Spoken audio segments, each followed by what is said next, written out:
नमस्कार, बहुत स्वागत आप सभी का। आप देख रहे हैं हकीकत क्या है। मैं हूं सौरभ शर्मा। आज दोपहर 2 बजे से रात के 8 बजने वाले हैं और 6 घंटे से संसद में बहस चल रही है। पेपर लीक का मुद्दा गर्म है। पूरी उम्मीद है कि कल रात 8 बजे से पहले ये नया कठोर कानून पास भी हो जाएगा, लेकिन विपक्ष ने गोलपोस्ट फिर बदल दिया है। अब पूर्व शिक्षा मंत्री धर्मेंद्र प्रधान का इस्तीफा हो गया तो प्रियंका गांधी ने नए शिक्षा मंत्री पर आरोप लगा दिए और राहुल गांधी ने उन्हें घिनौना कह दिया। दरअसल राहुल और प्रियंका का इरादा एक और विकेट गिराने का है। कांग्रेस, समाजवादी पार्टी, ममता की टीएमसी, शरद पवार की एनसीपी, इन सारी पार्टियों का मुद्दा था सरकार को बैकफुट पर रखना। इसलिए ये बार बार एक ही सवाल पूछ रहे थे, लाठी किसके ऑर्डर पर चली, आंसू गैस किसने चलवाई, पैलेट गन किसके कहने पर खोली गई। क्या संसद में आधा ही सच बताया गया, आधी ही बात बताई गई और जोर जोर से बताई गई? पूरी सच्चाई क्या है, हम आपको इस रिपोर्ट में दिखाते हैं। प्रधानमंत्री गृह मंत्री से जवाब चाहते हैं। प्रधानमंत्री गृह मंत्री से हम जवाब चाहते हैं। प्रधानमंत्री गृह मंत्री के द्वारा भेजी हुई पुलिस, प्रधानमंत्री मोदी जी, प्रधानमंत्री गृह मंत्री आए और सदन के अंदर बोले। प्रधानमंत्री महोदय जी, गृह मंत्री महोदय जी से पूछना चाहती हूँ, किसने ऑर्डर दिया? प्रधानमंत्री जी ने दिया?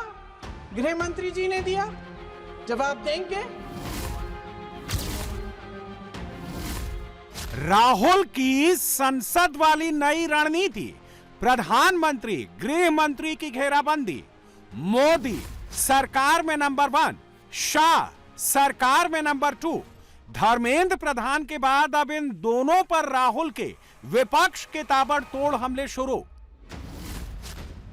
चर्चा एंटी पेपर लीक बिल पर, मुद्दा छात्र, लेकिन टारगेट पर प्रधानमंत्री, टारगेट पर गृह मंत्री। यही है मोदी विरोधियों की नई स्ट्रेटजी। प्रधान जी को हटा करके प्रधानमंत्री बचा लिया आपने। देश के होम मिनिस्टर साहब को ले आइए। इमरजेंसी के बाद भी परिवर्तन हुआ था और हमें भरोसा है कि इसके बाद भी परिवर्तन होगा। विपक्ष के फोकस में इस वक्त सबसे ज्यादा एक नाम है और वो है गृह मंत्री अमित शाह। कांग्रेस भी 48 घंटों से मोदी मोदी नहीं, शाह शाह ही कर रही है।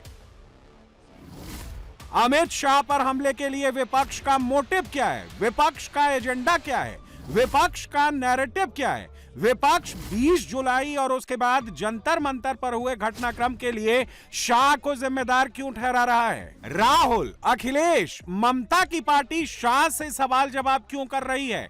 अमित शाह को कटघरे में क्यों खड़ा कर रही है? हमने देखा किस प्रकार से आपने इलेक्ट्रिक बेटन का इस्तेमाल किया। हमने वो भी नजारा भी देखा कि किस प्रकार से एक पुलिस कर्मचारी ने एक लड़की के गाल पर थप्पड़ मारा। वो एसीपी भी, वो एसीपी का नाम भी हमें याद है। ये है असलियत और इसीलिए बार बार हम मांग कर रहे हैं कि किसने आदेश दिया, वो आदेश कहां से आया कि पैलेट गन का इस्तेमाल हो? किसने आदेश दिया? किसने आदेश दिया कि आंसू गैस का इस्तेमाल हो? किसने आदेश दिया कि लाठी पैरों पे नहीं, लाठी सर पे पड़नी चाहिए? किसने वो आदेश दिया? गृह मंत्री से हम जवाब चाहते हैं। इमरजेंसी में क्या क्या हुआ है वो अभी दिल्ली की राजधानी में भी देखने को मिल गया है।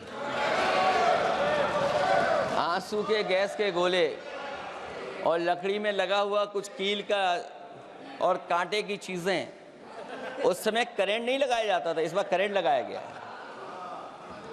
तो ये इमरजेंसी के बराबर ही हुआ है हमला, कम नहीं है। इमरजेंसी से कम अन्याय नहीं कर रहे हैं आप लोग।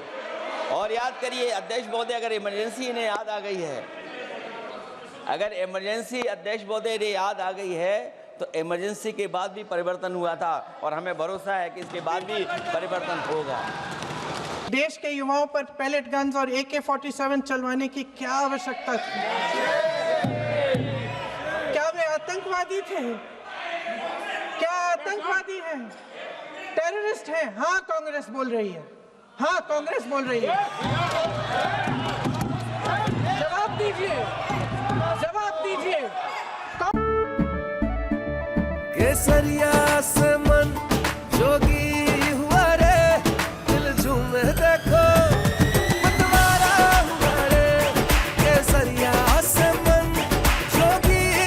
हर पल मनाओ केसरी त्योहार। विमल, बोलो जुबान केसरी। कांग्रेस बोल रही है, जवाब मांग रही है, जवाब दीजिए।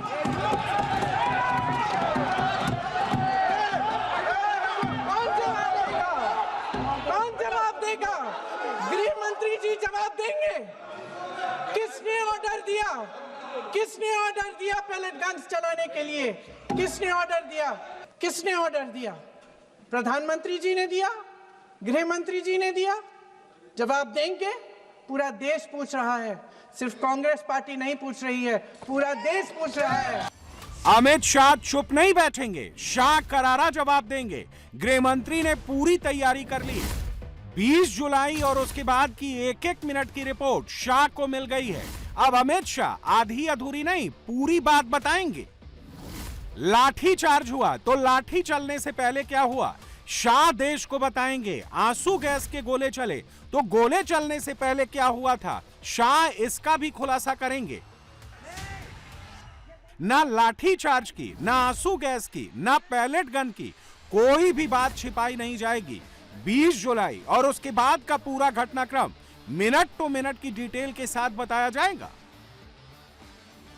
देश में एक नैरेटिव बनाया गया जैसे धरना शांतिपूर्ण चल रहा था। ना जाने पुलिस को अचानक क्या हुआ कि वो प्रदर्शनकारियों को पीटने लगी, आंसू गैस के गोले चलाने लगी। ये बातें बार बार, हजार बार ऐसे बोली गई कि पूरी और सही बात कहीं दब गई। अमित शाह अब पूरी सच्चाई बताएंगे। अगर बल प्रयोग हुआ तो क्यों हुआ, किस पर हुआ, उससे भी बताया जाएगा। कुछ नहीं छिपाया जाएगा। 20 जुलाई के बाद से ज्यादातर खबरों में सिर्फ लाठीचार्ज और आंसू गैस की तस्वीरें दिखाई गई हैं, लेकिन यह नहीं बताया गया कि यह नौबत क्यों आई। और उससे भी बड़ी बात यह कि लाठीचार्ज से पहले क्या क्या हुआ था। तो चलिए आज आपको मिनट टू मिनट की डिटेल बताते हैं। पुलिस ने सीजेपी को जंतर मंतर पर धरना देने की इजाजत दी थी, लेकिन प्रदर्शनकारियों को संसद की तरफ मार्च करने या तय जगह से आगे जाने की कोई इजाजत नहीं थी। यह फर्क समझना जरूरी है। असली दिक्कत प्रदर्शन से नहीं थी, जिसे पुलिस ने हफ्तों तक चलने दिया। समस्या संसद के सत्र के दौरान बिना इजाजत हाई सिक्योरिटी इलाके की तरफ बढ़ने से पैदा हुई। लंबे समय तक प्रदर्शनकारियों को जंतर मंतर पर बैठने दिया गया। वहां पुलिस के खिलाफ लगातार हुटिंग, नारेबाजी और उकसावे की घटनाएं होती रहीं। बावजूद इसके पुलिस ने कभी भी जगह जबरदस्ती खाली नहीं कराई।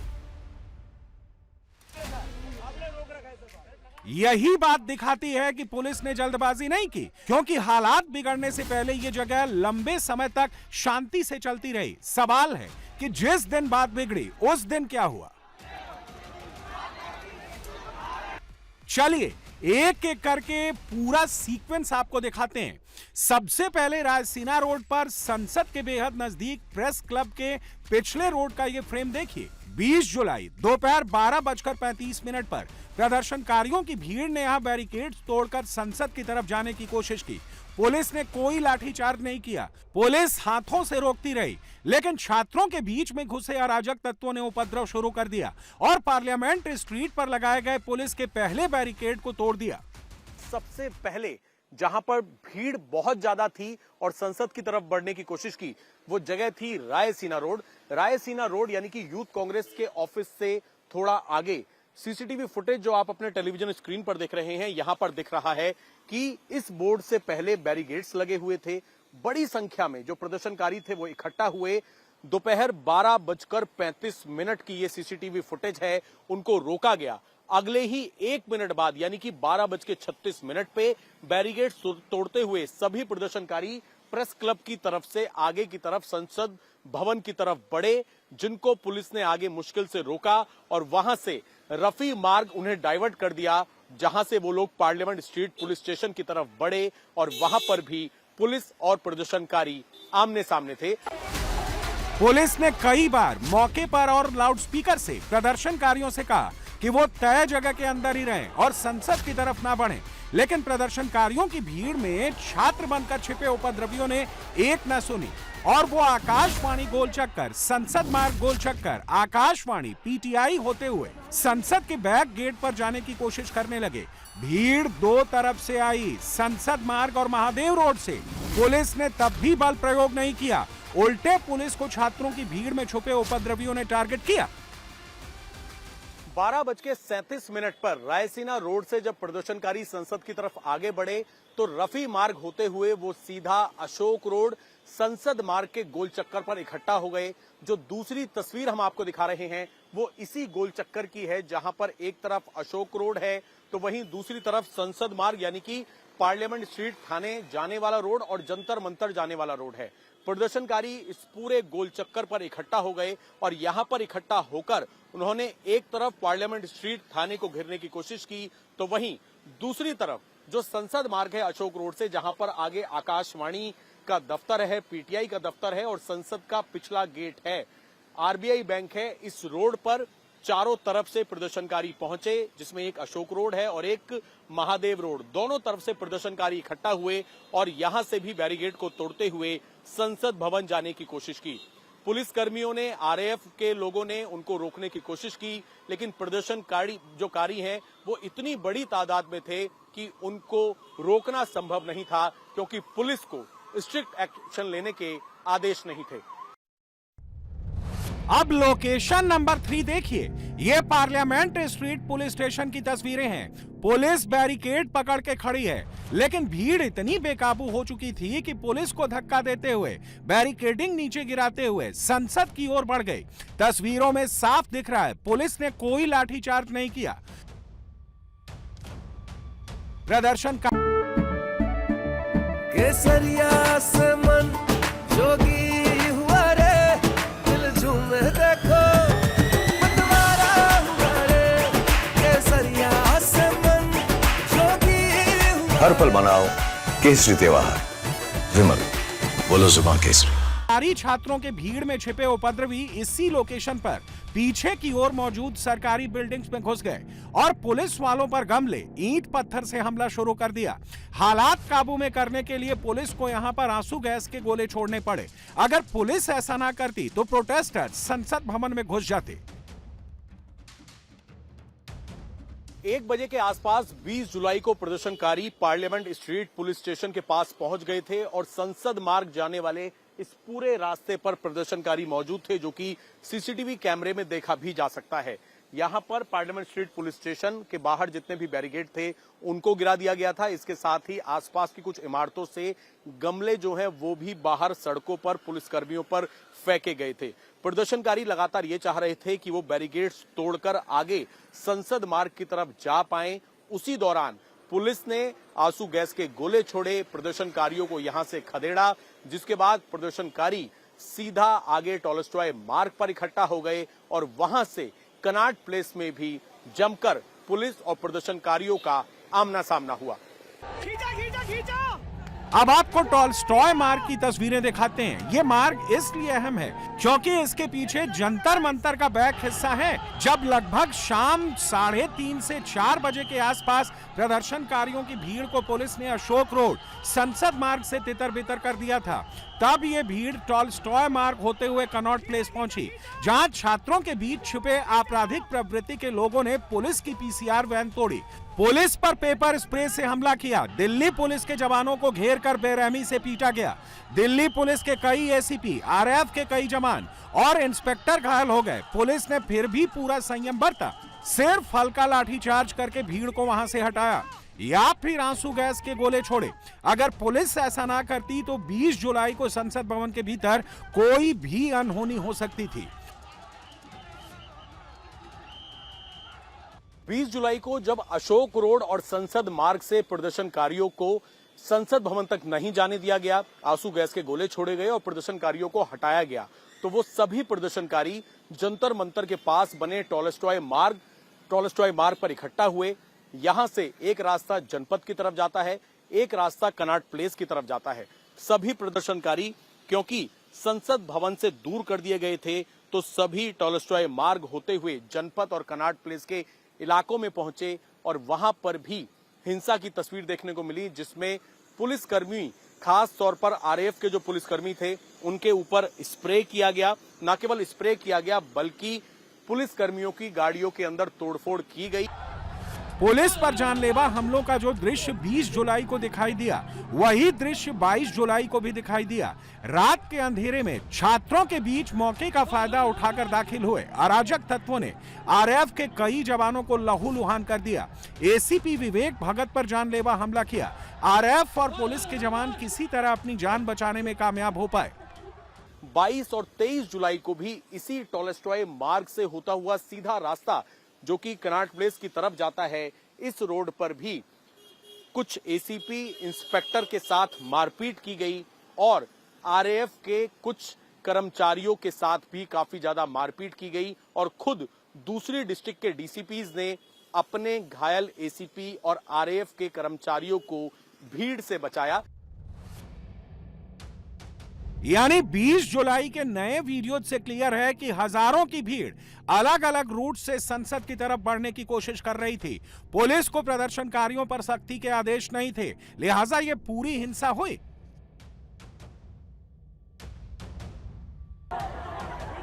छात्रों के आंदोलन को हाईजैक करने वाले उपद्रवी तत्व थे। दिल्ली पुलिस के एफआरएस डेटा के मुताबिक सीजेपी के प्रदर्शन में 2873 क्रिमिनल्स दाखिल हो चुके थे। ये वो क्रिमिनल्स हैं जो लूट, हत्या और रेप जैसे गंभीर मामलों में इन्वॉल्व रहे हैं। ज्यादातर बदमाश जाफराबाद, चांदबाग, सीलमपुर, जामिया, शाहीनबाग और ओखला के इलाकों से प्रदर्शन में पहुंचे थे। पुलिस ने जो लाठीचार्ज किया, जो आंसू गैस के गोले दागे, वो इन्हीं आपराधिक प्रवृत्ति वाले लोगों को रोकने के लिए दागे थे। अगर पुलिस ऐसा ना करती तो ये भीड़ संसद भवन में बवाल खड़ा कर सकती थी।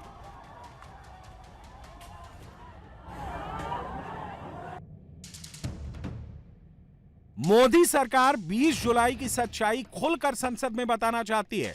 अमित शाह ने अपनी तैयारी कर ली है, लेकिन विपक्ष शायद 20 जुलाई का असली सच सामने आने नहीं देना चाहता।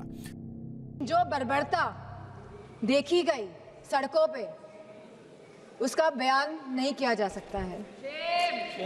आपने बैरिकेडिंग लगा दी 100-100 मीटर पर और बच्चों को आपने वहां पे ट्रैप कर दिया और फिर वहां पे आपने लाठियां बजाई बच्चों पे, उनके सर फोड़े गए। आपने कील लगी वाले डंडों से बच्चों के सर फोड़े। वहां पे आपने पैलेट गन चलाई। यहाँ पे लोग इमरजेंसी की बात करते हैं। 50 साल पहले इमरजेंसी लगी थी और आज भी इमरजेंसी की बात होती है, लेकिन इमरजेंसी अगर वाकई में आप लोगों को देखनी थी तो आप आते हो सड़कों में देखते कि इमरजेंसी क्या होती है। राहुल गांधी जी को लगा देश के युवाओं ने उनको पूछा नहीं, ना अखिलेश जी को पूछा, ना किसी पॉलिटिकल पार्टी को पूछा, तो अब करें क्या? तो उन्होंने वो किया जो किसी नेता प्रतिपक्ष को नहीं करना चाहिए। वो प्रधानमंत्री निवास के बाहर जाकर लेट गए। अरे राहुल जी, आपकी तड़प जलन मैं समझ सकता हूं, प्रधानमंत्री निवास के अंदर आपको जाने का मौका नहीं मिल पा रहा लेकिन बाहर ही लेटने का मौका ले लिया आपने। आपको कभी मौका अंदर जाने का नहीं मिलने वाला है। जंतर मंतर पर सिर्फ पुलिस पर पथराव ही नहीं हुआ, देश की फौज को, देश के प्रधानमंत्री को भद्दी भद्दी गालियां निकाली गईं। गालियों का वीडियो बनाकर इंस्टाग्राम पर वायरल कराया गया। भारत को नेपाल बनाने की धमकी तक दी गई। मोदी गाली देने के रीजन क्या है? उसने करा ही क्या यहाँ पे? उसने करा ही क्या हमारे लिए? करा ही क्या उसने रोड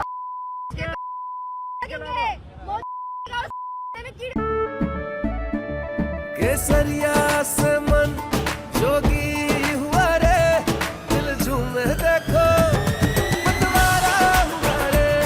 केसरिया से मन जोगी हुआ। हर पल मनाओ केसरी त्योहार। विमल, बोलो जुबान केसरी। लगेंगे चाइनीज की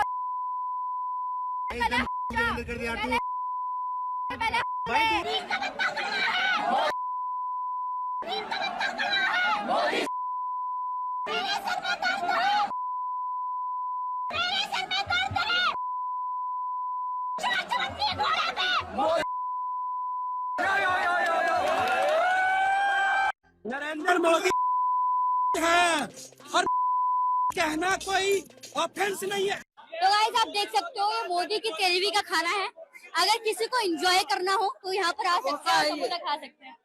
प्लीज एंजॉय दिस मोदी के तेरहवीं का खाना जो है, ईट इट। देश के प्रधानमंत्री को गाली देने वाली टोली में कई चेहरे ऐसे थे जो दिल्ली के थे ही नहीं, बाहर से लाए गए थे। कोई बिहार के औरंगाबाद से आया था, कोई हरियाणा से आया था। सवाल है कि वो कौन लोग हैं जिन्होंने छोटे छोटे बच्चों का ब्रेन वॉश करके उनसे गाली गलौज वाले वीडियो बनवाए और सोशल मीडिया पर फैलाए। बहुत लोग कहते हैं कि बहुत से गलत शब्द भी उस सभा में जंतर मंतर में किए गए। मैं उन गलत शब्दों का जो मर्यादा से बहुत दूर है, अमर्यादित है, उन शब्दों का समर्थन नहीं करता। माननीय प्राइम मिनिस्टर जी नरेंद्र मोदी जी, मैं आपसे हाथ जोड़कर माफी मांगती हूँ। मैं आज इनमें से कई चेहरों को अपनी गलती पर पछतावा हो रहा है। हर कोई माफी वाला वीडियो जारी कर रहा है। मैं उन वीडियो को लेके बहुत ज्यादा शर्मिंदा हूँ। मगर सवाल तो ये है कि भारत को नेपाल बनाने की धमकी देने वाले को जयपुर से दिल्ली लेके कौन आया? प्रदर्शनकारी छात्रों के बीच उपद्रवियों ने अपनी पैठ कैसे जमाई? अराजक तत्वों ने हिंसा कैसे फैलाई? पुलिस ने क्या किया, क्या नहीं किया, क्या एक्शन लिया, क्या एक्शन नहीं लिया? लाठीचार्ज का ऑर्डर, पैलेट गन चलाने का ऑर्डर क्यों देना पड़ा, किसने दिया? इन सारे सवालों का जवाब आने वाला है और जवाब खुद अमित शाह देंगे। 20 जुलाई की पूरी सच्चाई देश के सामने गृह मंत्री खुद रखेंगे।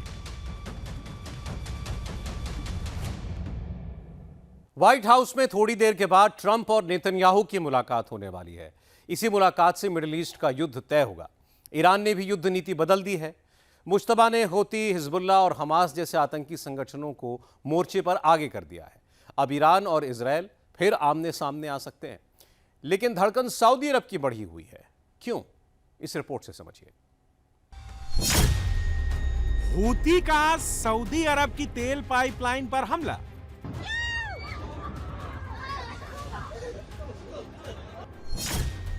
बहत्तर घंटे में सऊदी के दूसरे पोर्ट पर हूती का ड्रोन अटैक।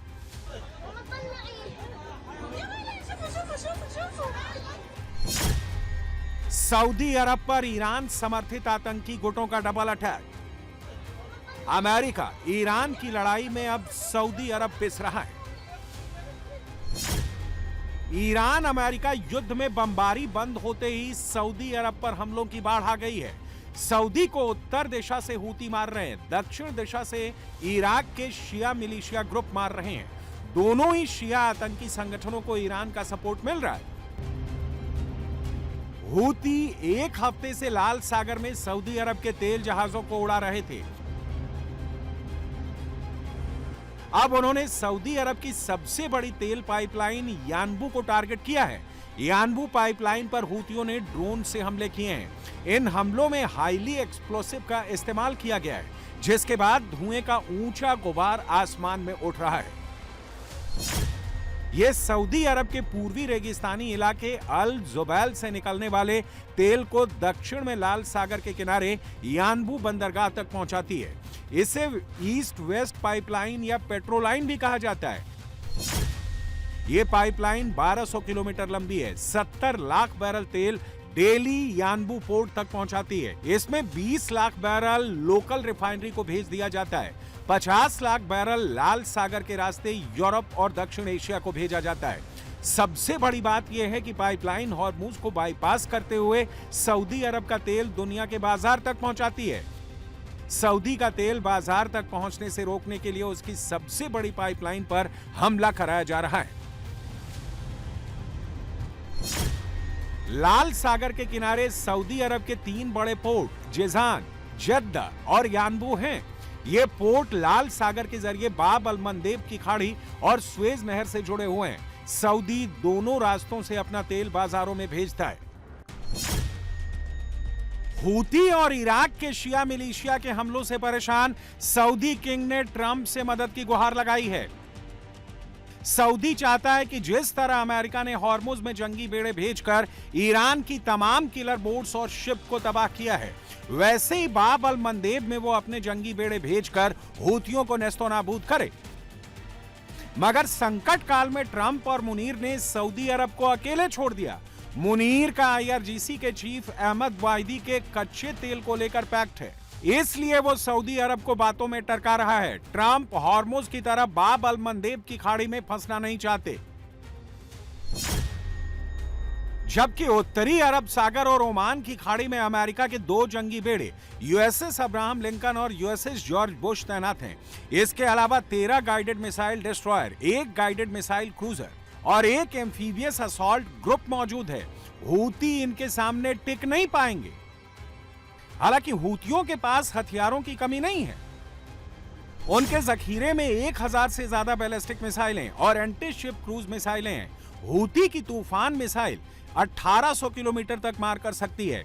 इसे इजराइल के लिए रिजर्व रखा गया है। कोड्स 4 मिसाइल 2000 किलोमीटर तक मार कर सकती है। ये रेडार को चकमा देने वाली जमीन आधारित क्रूज मिसाइल हैं। आसिफ 450 किलोमीटर तक मार कर सकती है। ये लाल सागर में सऊदी के जहाजों पर हमले में इस्तेमाल की गई है।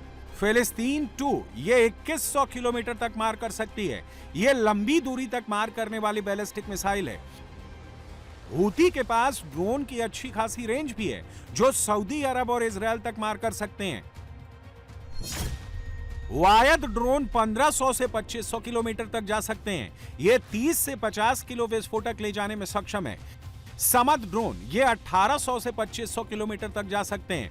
इन्हीं से लाल सागर में सऊदी के तेल जहाजों और अरामको रिफाइनरी पर हमले किए गए हैं। कासिफ ड्रोन ये कामिकाजे ड्रोन है, जो युद्धपोतों के ठीक ऊपर जाकर हवा में फटता है। खाड़ी के युद्ध में ईरान ने अब रणनीति बदल दी है। ईरान अब प्रॉक्सी के जरिए अपने दुश्मनों से लड़ेगा। वो यमन के हूती, लेबनान के हिजबुल्ला, इराक के शिया मिलिशिया और गाजा के हमास को आगे कर लड़ाई लड़ेगा। ईरान ने 3 टारगेट सेट किए हैं, सऊदी अरब, जॉर्डन और इजराइल। इसकी शुरुआत बीती रात से हो चुकी है। ईरान समर्थित इराकी शिया मिलिशिया ने बीती रात इजराइल, जॉर्डन और सऊदी अरब पर 20 ड्रोन लॉन्च किए।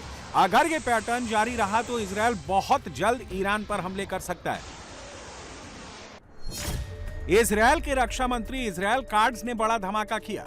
अगर इजराइल फिर युद्ध में कूदा तो ईरान के एनर्जी सिस्टम को बमबारी में फोड़कर 40 साल पहले की स्थिति में पहुंचा देगा। इजराइल को सिर्फ ट्रंप के ग्रीन सिग्नल का इंतजार है। ट्रंप और नेतन्याहू के बीच होने वाली मीटिंग में इस पर फैसला हो जाएगा। ईरान में पहली बार मुश्तबा के विरोध में जनता सड़कों पर उतरी। इस्फहान शहर में 2 आंदोलनकारियों को फांसी देने के फैसले का विरोध हुआ। अली खानी स्क्वायर में जनता ने फांसी के विरोध में नारेबाजी की।